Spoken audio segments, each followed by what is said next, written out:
Ten pásek teda udělám a teda ten vrchní díl.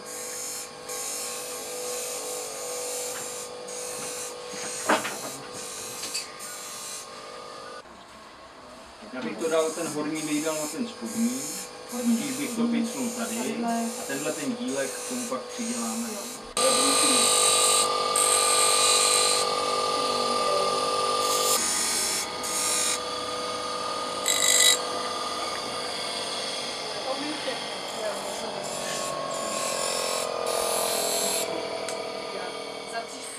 Pak jen víš tu spodní hranu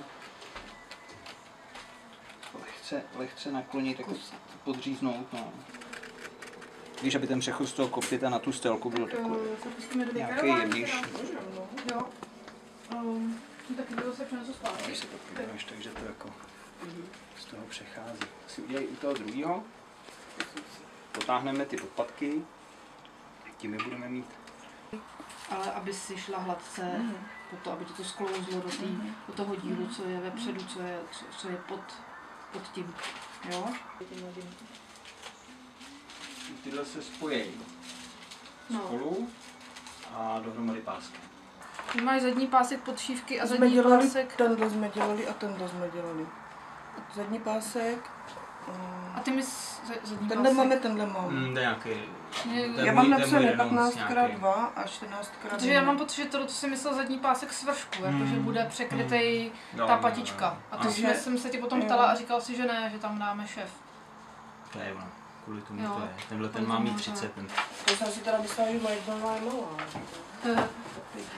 Žádná díl není dost. Tady je ještě i tyto, máš tady ještě ty 3.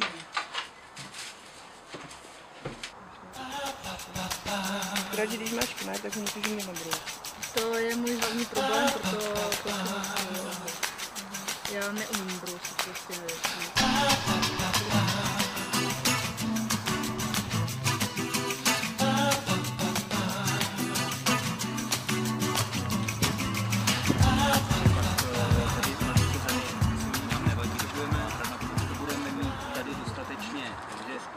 Opři ten nůž o tu špičku, o to sklo a snaž se nemít pod ním prsty a jako hodně ho položit. Já vždycky si držím tu úseň jako těsně, zatímco prosím, aby se nenatahovala moc. Víš, čím to držíš dál, tím se to víc hejbe. A tak jako po kousících někdy ten nůž táhnu, aby i jako jel takhle. Víš, aby řezal. On takhle někdy jako se mu nechce, tak s ním sklouznu jako takovým pohybem, jako, že jako zařízneš. Prostě. Ještě jednou. Pust. Šláp. Ne, musíš pustit i. Teď šláp. Stop. Krásně. Jak se připravit druhou. Bojí se toho? Jo, tak já mám ten zabírat. Bych to dal.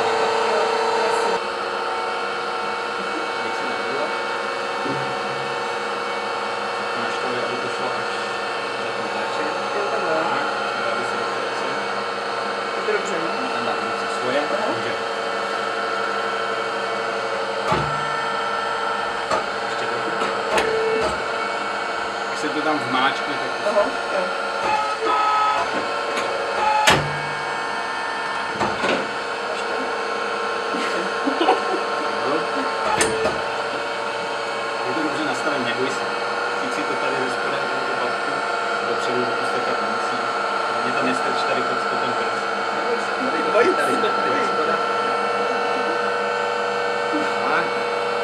Já jsem si nikdy nedělala.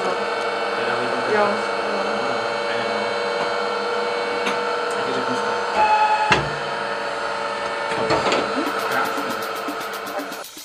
To, co já jsem se začal o šestovský řemeslo zajímat, tak už uplynulo skoro 10 let a největším přínosem tady na této cestě bylo, že jsem měl možnost vyučit se u šestovského mistra. Dneska už boty šiju sám, a protože si myslím, že jsem schopnej pomoct takového díla dosáhnout někomu jinému, tak bych se o to chtěl začít dělit, protože je to hrozně krásná činnost, dá se u toho moc hezky relaxovat a je to povznášející, je to tvořivá činnost a vymysleli jsme, že bychom tenhle ten zážitek nabídli lidem, aby si to s námi zkusili.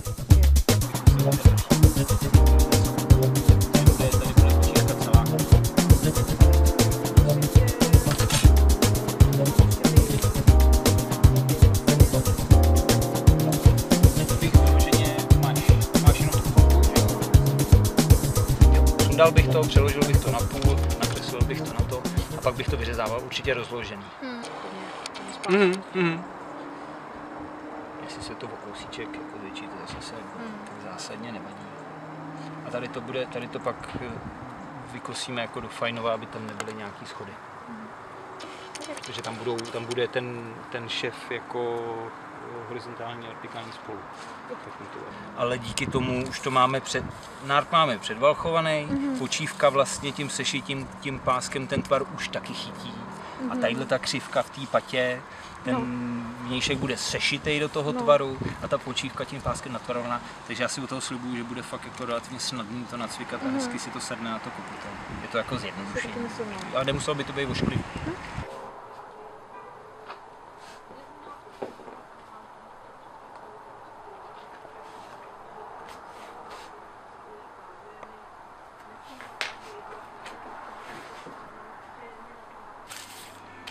Jak jsem si to tady furt to, já jsem kokoška, pastuši to bylo.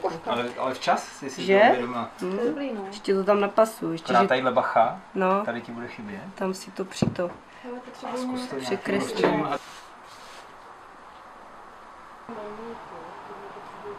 No a když vykrajuješ, tak vykrajuješ víc jako na plocho, jakože plochou nebo jenom tou špičkou? Hele, když jdeš do zatáčky, tak chceš mít v tom materiálu co nejméně toho nože, takže špičkou. Jo. A nepokládal bych to bříško tohleto, ten konec toho ostří nechceš, aby se ti dotýkal toho materiálu. Nad tím nemáš vůbec kontrolu potom. Mohu udělat nějakou paseku. Jsem se lekla, že jsem vzala tu špatnou linku. I když to by nevadilo. Vadilo.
Až budou ty patičky sešitý, tak je o kokosích, nebo říkal Filip, že je o kokosí von.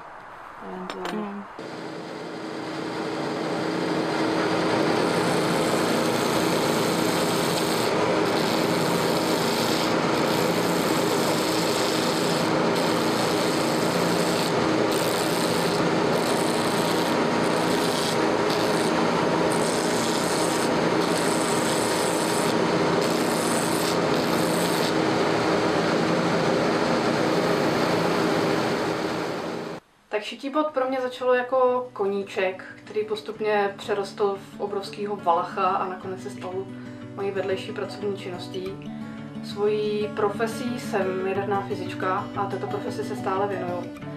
A vlastně šití pro mě začalo na mateřský, kdy jsem nejdřív obšila svoji rodinu oblečením a potom k tomu vlastně ty boty chyběly. Takže jsem postupně absolvovala 2 kurzy a nakonec jsme se potkali s Filipem a ten byl na té ševcovské dráze vlastně ten stěžejní, který mě vykopnul úplně do jiných dimenzí a jsem strašně ráda za tu spolupráci a že se tomu vlastně teďka už 3 roky věnuju.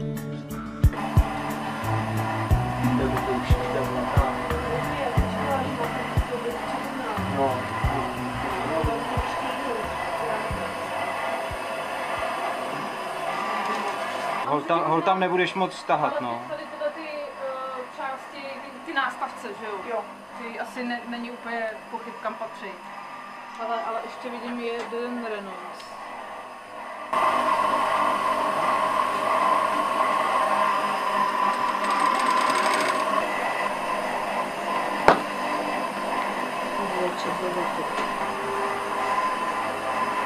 Myslíš, že tady tím to můžu dělat? Když je to... To si?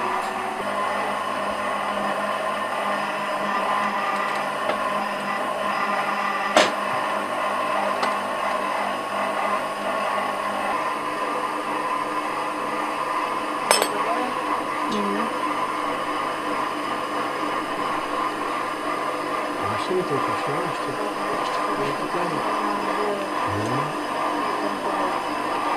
Dořezaný ty začátky, tak jsem u některých to prohloubil.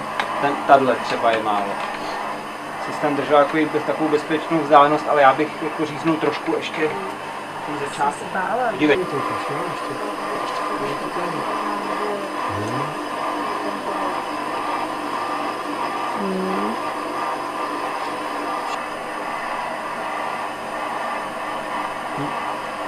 Dělám na sušití.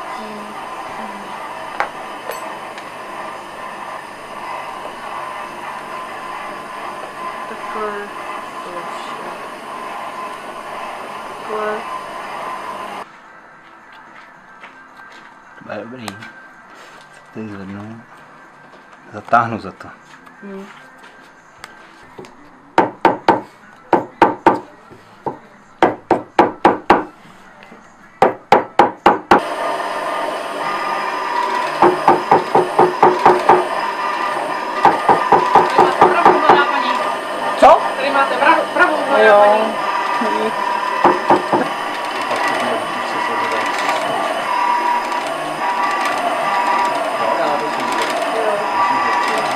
A tam se teda víc jenom naříct, jo? Takhle jsme měli mít místo těch vlásků Vejčko. Nevadí. Vyšlo se to tam. Jo, hele. Je tam. Umí. Takhle. Chlapec, umí. Zlatý ručičky.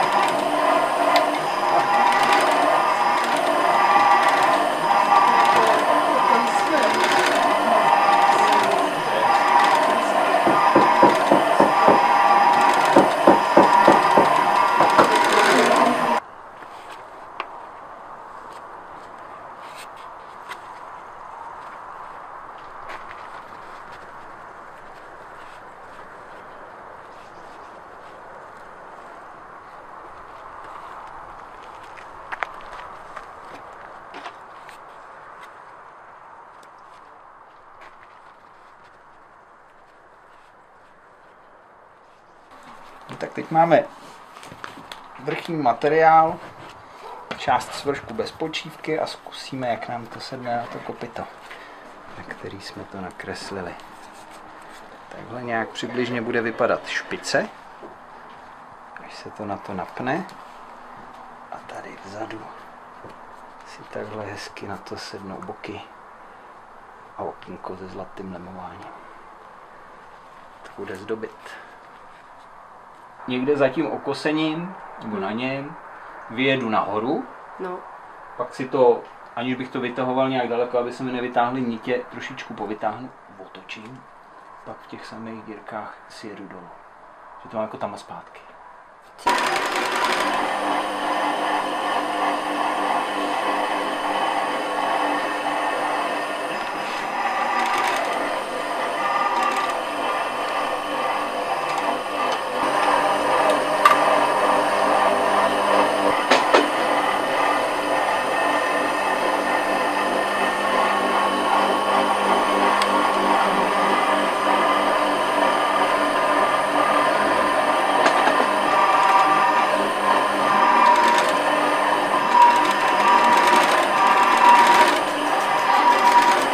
To nevadí, to už jako dotáhneš při cvikání, ale ten základ bude stejný.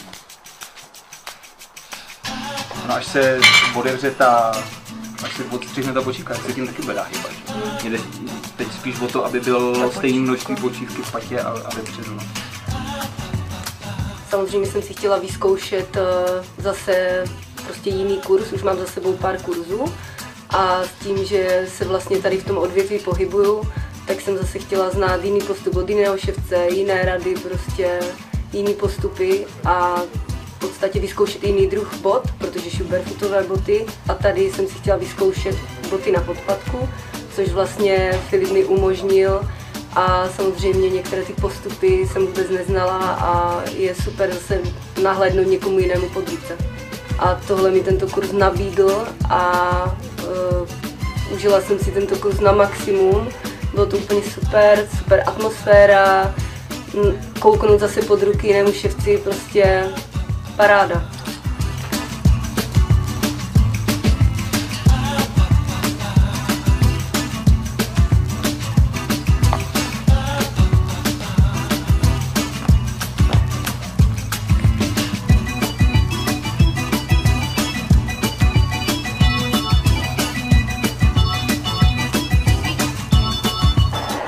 Se bude vypadat tak nějak hezky s valchovaným nártem se myšovým zadníma dílama.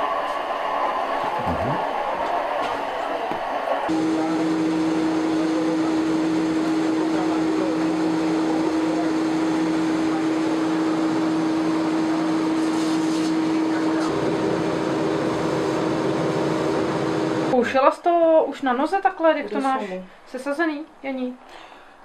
Teďka to zkusím. Víš, je ti to tady zafixovaný na tvrdo. Jo, takhle, aha, jo. Aby si ti to tam nějak si je zastřihni, zatav si je a podlep si to ze spoda. A dáme tam zajišťovací. To špatně. No, to je trošku pevnější. Tohle bych tam teda zrovna nedávala. Ne, nechce dát. Ne, asi ne. To My máme tady takový jako úzký místo zrovna. Je to namočit, no. A budeš to mi nech spát. To normálně asi namočím a obuju. A budeš v tom chodit prostě doma. Jo, to si jako Domácí práce. Ale je to ušitý. Je. Hele, tady vzniká bota.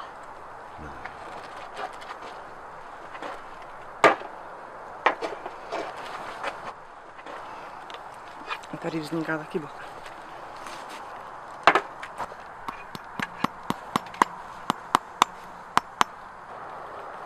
A teď si Tohle se jako donapne, jo? se donapne. A když tak namočíme, že? Tak to namočíme, no.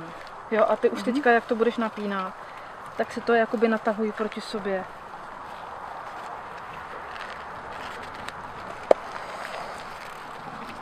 Počkej se tady podívat, že? No. Jo, takhle se to... Možná jako klidně bych to namočila teďka, když na to přijde. No. A jenom studenou nebo? Teplou. Až to bude, tak si to zase otevřeš a vymažeš ho tady. Až to bude, tak vymeš toto. Jo, ten tam dáš na střed, Aha. ten to takhle doplní, chvilku ho podržíš, on se chytí, pak to vymažeš tady a pak to zavřeš. Si tohle to zavřeme, pořádně to vyhladíme, až to změkne, tak si to posadíme na kopyta, natáhneme tu patu na tom, zajistíme si to a pak začneme cvikat.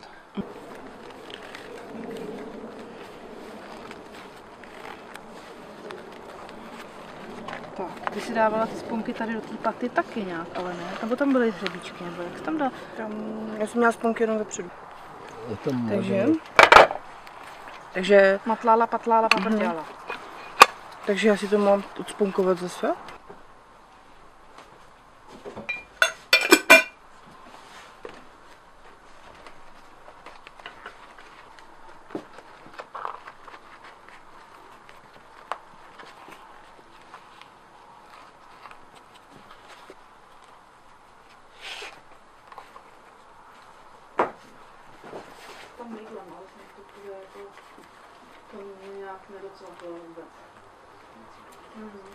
Teď teda můžu dát to přikrytí. A pořádně to vymaž tady z té strany. Ať se hezky nasákne ten opatek.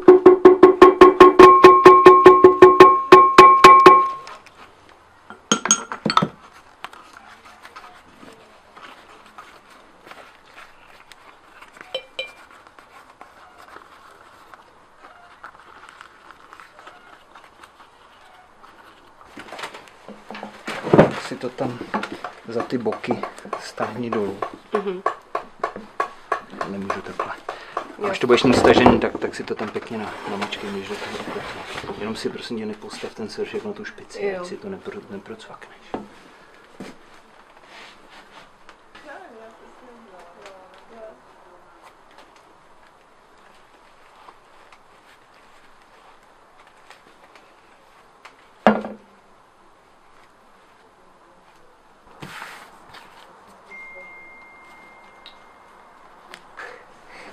No, prdelka je dobrá, to se rozkoče, to je v pohodě.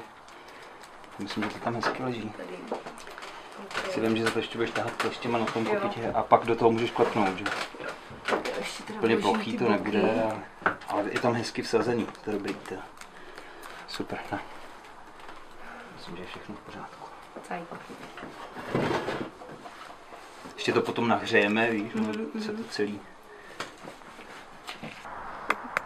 Trpělivost přináší růže, odvaha kapsu.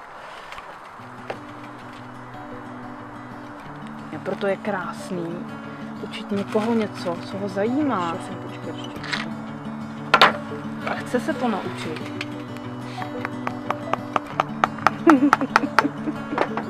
Už mám.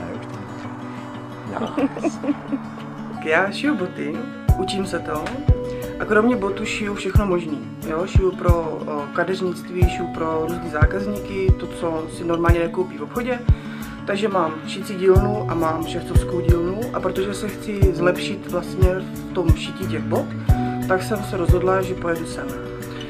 A je to perfektní, protože najednou vidím, jak pracuje švec, který má zkušenosti, který prostě je dobrý. A vidím spoustu nových věcí, které třeba znám jenom teoreticky a teď to vidím prakticky a je to prostě pro mě ohromný přínos, který mi dá hrozně moc do toho mýho šití.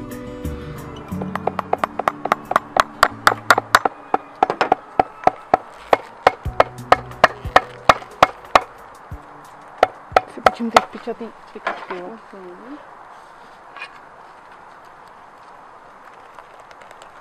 Ten velur se taky mohl trochu namočit, vlastně nemohu. Já to myslím, že malý, my se potom blbě chytají. Jo, to je pravda, já si ale budu muset ho vzít, ať vím, jak to má vypadat. No ale ty teda jako... Takže když si ho takhle zatluču, tak ho teďka... Přesně. V těch faldíkách, ve všech, jo? V faldíkách, tam, kde to prostě potřebuješ srovnat, tak přesně tam to hezky takhle.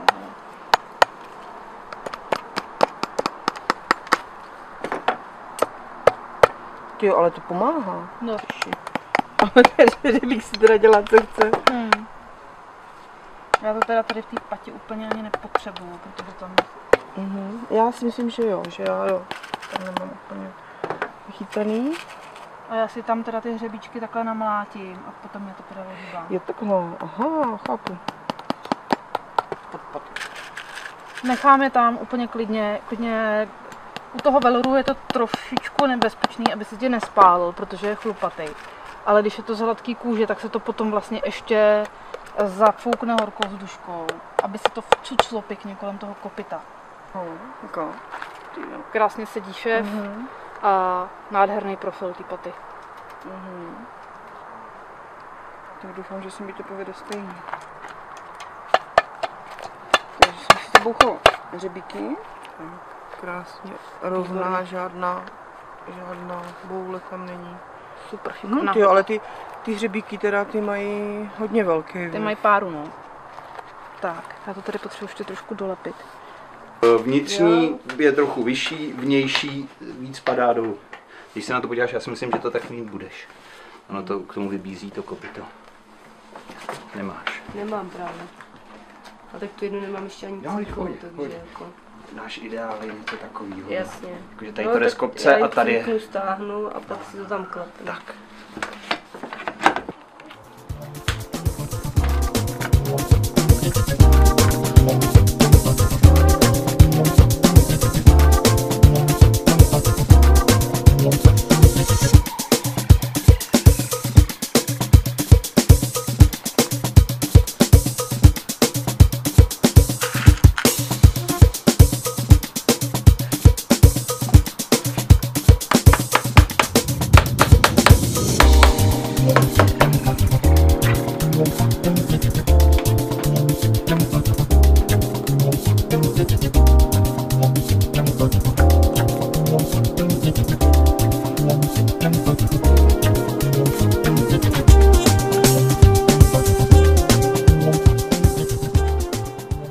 My jsme chtěli umožnit lidem, aby si to zkusili, protože je to krásný řemeslo, aby nasáli atmosféru dílny jako takový, aby si mohli do ruky vzít všechno to nářadí, který my používáme a vyzkoušeli si na chviličku vystoupit z toho rušného moderního života a vrátit se trošku v čase zpátky. V rámci toho si odpočinout, něco zažít.